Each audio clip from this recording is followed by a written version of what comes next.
মোৰ কাম চাফা কৰা। মোৰ পঢ়া শুনা নাই, পঢ়িবলৈ মনো নাই।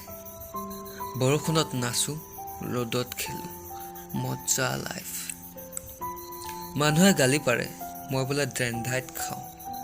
আৰে বেলেগে মদ খায়, ভাং খায়, কোকেইন খায়, পইচা আছে, আমি কি খাম? মোৰ গাৰ্লফ্ৰেণ্ড ষ্টেচনত থাকে, মই ৰাতি ৰাতি যাওঁ, তাইক লগ পাওঁ। এদিন জুবিন গাৰ্গক লৈ গৈছিলোঁ তাইক দেখুৱাবলৈ, তাই নাহিল। পৃথিৱীখন বৰ কমপ্লিকেটেড। ষ্টেচনৰ সিপাৰে মোৰ ঘৰ।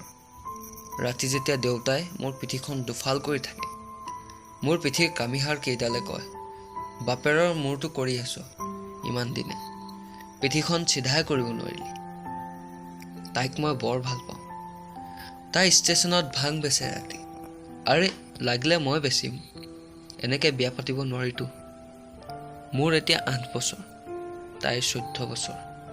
বয়সৰো কথা আছে, নাজানো আৰু ডাঙৰ হ'লে কি হওঁ, কিন্তু চাফা কৰি যাম।